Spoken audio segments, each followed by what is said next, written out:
दोस्तों और बच्चे चलिए आज का जो मैंने एक टॉपिक लिया है वो है ब्लड। क्या है?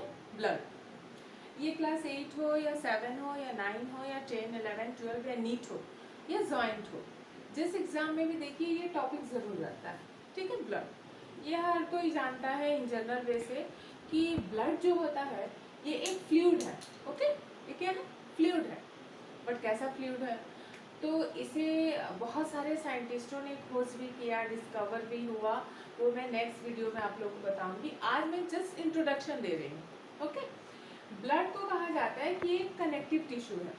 अब कनेक्टिव का मतलब क्या होता है? ये टिश्यू चैप्टर से रिलेट है थोड़ा सा। टिश्यूज बहुत सारे होते हैं, उसमें एक टिश्यूज आता है जिसको कनेक्टिव टिश्यूज के नाम से जाना जाता है। इसका फंक्शन ये होता है कि दो अलग अलग बोन्स अगर टूट जाए तो इनके बीच जो सर्कुलेशन है वो मेंटेन रहता है ब्लड के थ्रू, और ये धीरे धीरे फिर करके ज्वाइंट हो जाते हैं। That is why the blood is called connective tissue.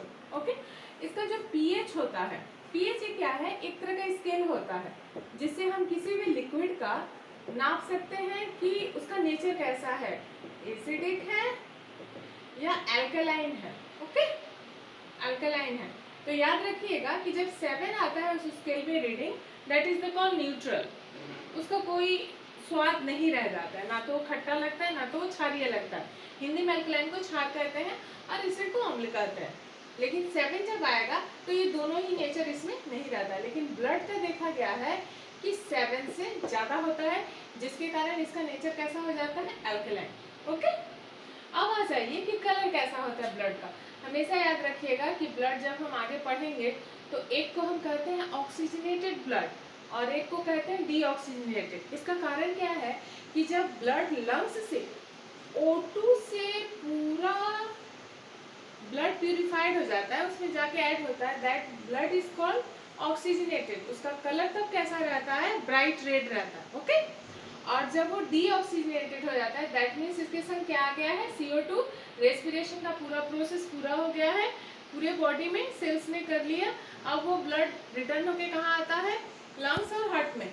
Okay, heart में आता है और फिर लंग्स में जाकर वो प्यूरिफिकेशन का काम होता है। That blood is called deoxygenated. ठीक है, तो याद रखिएगा कि ऑक्सीजनेटेड ब्लड का मतलब होता है ऐसा ब्लड जो ऑक्सीजन से फुलफिल होता है।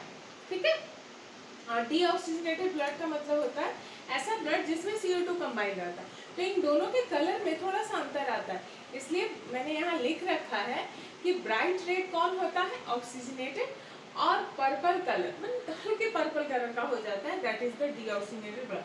अब आते हैं next topic, components. That means blood किस किस से चीज से मिलकर बना होता है। ब्लड मेनली 2 चीज से मिलकर बनता है, ये हर कोई जानता है, बहुत सा सिंपल है। एक क्लास 7 से पढ़ाया जाता है कि प्लाज्मा और ब्लड सेल्स, और उसी का अदर्स नेम है कॉर्पुलेक्स। पूरे ब्लड में प्लाज्मा जो होता है 55 से 60% तक होता है। ये नीट वगैरह एग्जामों में पूछा जाता है। ओके, और ब्लड सेल्स का परसेंटेज जो होता है ये होता है 11 में जाइए, 12 में जाइए, आप 9, 10 में जाइए, वहाँ पे है। अब हम आते हैं कि प्लाज्मा में मेनली होता क्या है। ये चीज़ याद रखिएगा कि वाटर भी होता है, प्रोटीन्स भी होते हैं बहुत सारे, मैंने यहाँ बहुत कम नाम लिख रखे हैं। इनऑर्गेनिक साल्ट्स भी होते हैं। ओके, तो इनका ये परसेंटेज है। वाटर कितना होता है? 92। केवल इस 55 to 60% प्लाज्मा की बात हो रही है, जिसमें वाटर कितना होता है? 92। प्रोटीन्स कितने होते हैं? 6 to 7%, और रिमेनिंग जो होता है इनऑर्गेनिक साल्ट्स होते हैं। ओके, अब वाटर तो बस जस्ट वाटर रहता है, इसमें कोई बात नहीं है। आते हैं प्रोटीन पे। प्रोटीन बहुत सारे तरह के होते हैं, 5-6 होते हैं, सबका अलग अलग फंक्शन होता है। कोई क्लॉटिंग में मदद करता है, कोई जो होता है कि ब्लड को वेन्स और आर्टरी के अंदर जमने नहीं देता है, वहाँ भी उसका फंक्शन होता है। तो अलग अलग प्रोटीन्स के अलग, कोई होता है जो पीएच उसका मेंटेन करके रहता है, कोई होता है जो ब्लड प्रेशर को मेंटेन करके रहता है। तो ये प्रोटीन्स के अलग है। मैं नेक्स्ट वीडियो में आप लोगों को ये एक एक करके एक एक प्रोटीन क्या फंक्शन करता है मैं बता दूंगी। इनऑर्गेनिक साल्ट्स जो होते हैं 1 to 2, इसमें क्लोराइड, पोटेशियम, कैल्शियम, और इसके अलावा जितने हम खाना खाते हैं या हार्मोन्स जो भी है वो सारे भी मिक्सअप रहते हैं। ठीक है, लेकिन वो इनऑर्गेनिक साल्ट्स में नहीं आएंगे, वो फंक्शन ऑफ ब्लड जब हम पढ़ेंगे वहाँ आएगा। नेक्स्ट आते हैं ब्लड सेल्स। ये 3 होते हैं। Okay, RBC, WBC, platelets. RBC को साइंटिफिक नेम हो गया एरिथ्रोसाइट्स और WBC का हो गया ल्यूकोसाइट्स और प्लेटलेट। ओके, अब आते हैं, इसका कोई टाइप नहीं होता, RBC का कोई टाइप नहीं होता है, लेकिन WBC का टाइप होता है, that is the agranulocytes and granulocytes. Agranulocytes फिर दो तरह का होता है, एक एक करके हम नेक्स्ट वीडियो में पढ़ेंगे, that is the monocytes and lymphocytes. Granulocytes जो होता है ये तीन होता है, ओके, न्यूट्रोफिल्स, बेसोफिल्स, एसिडोफिल्स। और प्लेटलेट्स का कोई टाइप नहीं होता है। आज के लिए बस इतना ही, नेक्स्ट वीडियो जरूर देखिएगा। ओके, थैंक यू, धन्यवाद।